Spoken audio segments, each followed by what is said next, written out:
नमस्कार। आज के इस खास विश्लेषण में हम सत्ता, टकराव और भू राजनीति की उन तमाम बड़ी घटनाओं को डिकोड करने वाले हैं जिन्होंने पूरी दुनिया में हलचल मचा रखी है। मतलब, अगर हम आज के दिन को देखें तो भारत से लेकर ब्रिटेन और मध्य पूर्व तक हर जगह राजनीतिक समीकरण या तो बन रहे हैं या पूरी तरह से बिखर रहे हैं। एक तरफ नए गठबंधन आकार ले रहे हैं तो दूसरी तरफ पुरानी सत्ता दांव पे लगी है। आज की ये चर्चा बहुत ही डीप और दिलचस्प होने वाली है, तो चलिए बिना किसी देरी के सीधे मुद्दे पर आते हैं। आज हम मुख्य रूप से 4 अहम घटनाओं पर बात करेंगे। सबसे पहले नजर डालेंगे भारत में तेजी से बदलते नए राजनीतिक समीकरणों पर। उसके बाद बात होगी पश्चिम बंगाल की, जहां एक पूर्व मंत्री की गिरफ्तारी ने माहौल गरमा दिया है। फिर हम समंदर पार चलेंगे और समझेंगे कि ब्रिटेन के प्रधानमंत्री कियर स्टारमर पर अचानक इतना भारी दबाव क्यों आ गया है। और आखिर में अमेरिका और ईरान के बीच युद्ध विराम पर जो संकट मंडरा रहा है, उसकी पूरी इनसाइड स्टोरी को एनालाइज करेंगे। तो चलिए सबसे पहले बात करते हैं भारत की, जहां तमिलनाडु और असम में पूरी तरह से नए जनादेश और राजनीतिक ताने बाने बुने जा रहे हैं। दक्षिण भारत की राजनीति हमेशा से दिलचस्प रही है, लेकिन तमिलनाडु में अभी जो हो रहा है वो किसी थ्रिलर से कम नहीं है। नवनियुक्त मुख्यमंत्री जोसेफ विजय की टीवी के सरकार को 13 मई के विश्वास मत से ठीक पहले एक ऐसा सपोर्ट मिला है जिसकी शायद ही किसी ने उम्मीद की थी। एआईएडीएमके के विधायकों के एक बड़े गुट ने उन्हें अपना समर्थन दे दिया है। और तो और एआईएडीएमके के दिग्गज नेता सीवी षणमुगम ने तो खुले तौर पर एनडीए गठबंधन को पूरी तरह से फेल करार दे दिया है। उनका सीधा कहना है कि जमीनी हकीकत यही है कि जनता ने टीवी के और खासकर विजय को अपना नेता चुना है। ये कोई छोटा मोटा बदलाव नहीं है, ये एक बहुत बड़ा सिग्नल है कि राज्य की राजनीति अब पूरी तरह से एक नई करवट ले रही है। अब देखिए, ये राजनीतिक हलचल सिर्फ भारत के अंदर ही सुर्खियां नहीं बटोर रही है, इसने दुनिया भर का ध्यान खींचा है। मलेशिया के प्रधानमंत्री अनवर इब्राहिम का ही रिएक्शन ले लीजिए। उन्होंने मुख्यमंत्री विजय को बधाई देते हुए जो बात कही, वो सच में बहुत शानदार और मजेदार है। उन्होंने विजय की फिल्मों वाले अवतार की तुलना असली राजनीति से कर दी। उनका कहना था कि जो इंसान बड़े पर्दे पर फिल्मों में 3 घंटे के अंदर, और वो भी अक्सर इंटरवल के बाद, भ्रष्ट नेताओं और बड़े बड़े विलेंस को धूल चटा देता है, अब जनता ने उसी इंसान को असल जिंदगी में उससे भी बड़ी जिम्मेदारी दे दी है।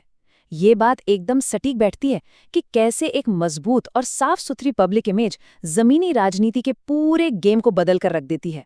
तमिलनाडु के बाद अब साउथ से सीधा चलते हैं नॉर्थ ईस्ट, यानी पूर्वोत्तर राज्य असम की ओर। यहाँ हिमंत बिस्वा शर्मा ने मुख्यमंत्री के रूप में अपने लगातार दूसरे कार्यकाल के लिए शपथ ले ली है। जिस तरह का विशाल जनादेश उन्हें मिला है, वो साफ दिखाता है कि सत्ता पर उनकी पकड़ कितनी मजबूत है। और अगर इस बात का अंदाजा लगाना हो कि ये जीत एनडीए के लिए कितनी अहम है, तो जरा गुवाहाटी के खानापारा वेटरिनरी कॉलेज मैदान में हुए इस शपथ ग्रहण समारोह की गेस्ट लिस्ट पर गौर कीजिए। ये सिर्फ एक शपथ ग्रहण नहीं था, ये एक बहुत बड़ा शक्ति प्रदर्शन था।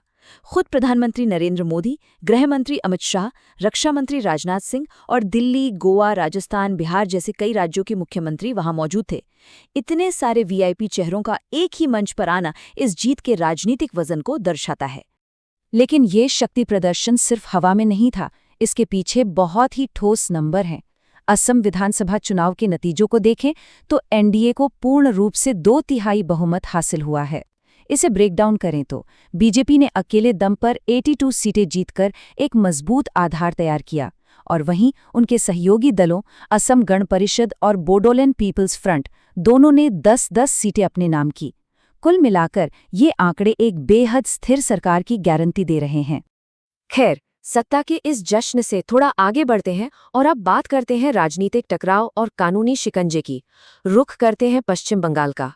पश्चिम बंगाल में राजनीतिक घर्षण थमने का नाम नहीं ले रहा है, बल्कि ये और गहराता ही जा रहा है। सोमवार की देर रात यहाँ एक बहुत बड़ा डेवलपमेंट हुआ। प्रवर्तन निदेशालय यानी ईडी ने तृणमूल कांग्रेस के बड़े नेता और पूर्व फायर ब्रिगेड मंत्री सुजीत बोस को गिरफ्तार कर लिया है। ये कोई अचानक हुई कार्रवाई नहीं थी, लगभग 10 घंटे की लंबी और मैराथन पूछताछ चली, जिसके बाद ईडी ने ये कदम उठाया। और ये पूरा मामला जुड़ा है एक बहुत ही हाई प्रोफाइल नगरपालिका भर्ती घोटाले से। इस पूरे घोटाले और इन्वेस्टिगेशन के केंद्र में एक नंबर बहुत गूंज रहा है, और वो नंबर है 150। दरअसल ये पूरा मामला विशेष रूप से दक्षिण दमदम नगरपालिका के इर्द गिर्द घूमता है। आरोप ये है कि यहाँ कम से कम 150 उम्मीदवारों की अवैध रूप से बिना नियमों का पालन किए सिफारिश की गई थी और उन्हें नौकरियां दी गईं। जरा सोचिए, एक ही नगरपालिका में 150 अवैध भर्तियां। इस एक सिंगल आंकड़े से ही हम इस घोटाले के व्यापक दायरे और इसके सिस्टमैटिक नेचर का अंदाजा लगा सकते हैं। चलिए, अब भारतीय राजनीति से बाहर निकलते हैं और समंदर पार ब्रिटेन चलते हैं। वहां सत्ता के गलियारों में जो हो रहा है वो किसी राजनीतिक भूचाल से कम नहीं है। और यहाँ भी एक नंबर है जो ब्रिटिश संसद में हलचल मचा रहा है, 71। हाल ही में इंग्लैंड, स्कॉटलैंड और वेल्स में स्थानीय चुनाव हुए थे, जहां सत्ताधारी लेबर पार्टी का प्रदर्शन बहुत ही खराब रहा। और इसके नतीजे में क्या हुआ?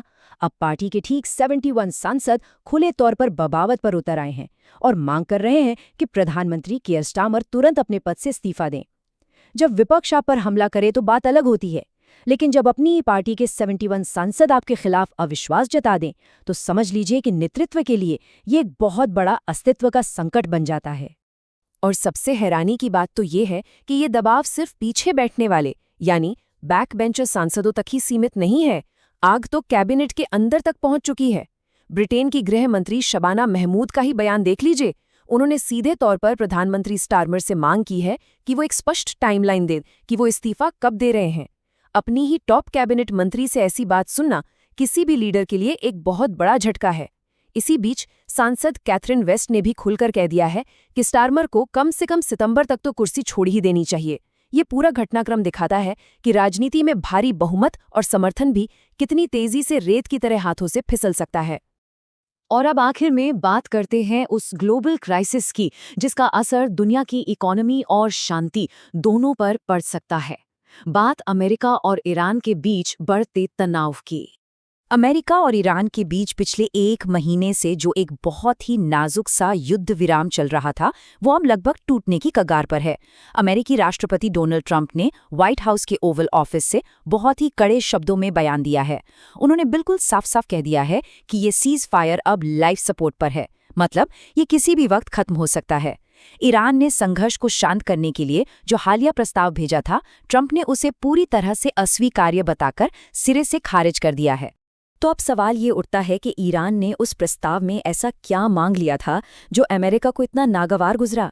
पाकिस्तान के जरिए जो ईरान का 14 बिंदुओं वाला प्रपोजल अमेरिका पहुंचा, उसमें कुछ बहुत ही कड़ी शर्तें थीं।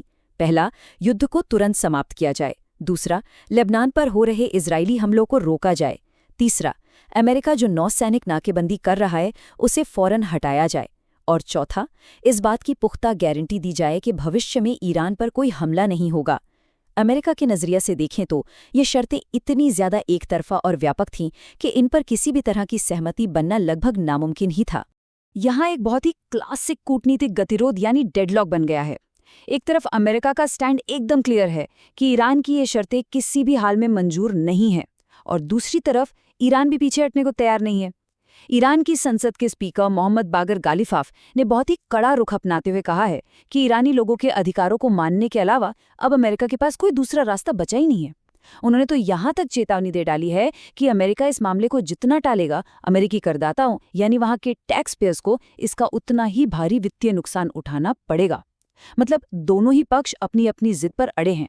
तो आज के इस पूरे विश्लेषण को देखने के बाद एक जो सबसे बड़ा सवाल हमारे सामने आता है वो ये है कि राजनीति और सत्ता के खेल में सिर्फ एक ही दिन के अंदर राजनीतिक पूंजी कितनी तेजी से बनाई जा सकती है, उसे कितनी जल्दी चुनौती दी जा सकती है, या वो कैसे ताश के पत्तों की तरह बिखर सकती है। हमने देखा कि कैसे भारत के राज्यों में सत्ता के नए मजबूत किले बन रहे हैं, कैसे बंगाल में भ्रष्टाचार के आरोप नेताओं को सलाखों के पीछे भेज रहे हैं, कैसे ब्रिटेन का एक ताकतवर प्रधानमंत्री अपनों के ही निशाने पर आकर कमजोर पड़ गया है, और कैसे मिडिल ईस्ट में एक छोटी सी चिंगारी दुनिया के 2 बड़े देशों के बीच शांति के नाजुक धागे को तोड़ रही है। सत्ता का ये स्वरूप बहुत ही अस्थिर है। आज जो ताकतवर है कल शायद न रहे। अब देखना यह है कि आने वाले कल में ये सारे समीकरण क्या नया मोड़ लेते हैं। आज के इस विश्लेषण में बस इतना ही। जुड़े रहिए हमारे साथ, क्योंकि दुनिया की ये राजनीतिक बिसात हर पल बदल रही है।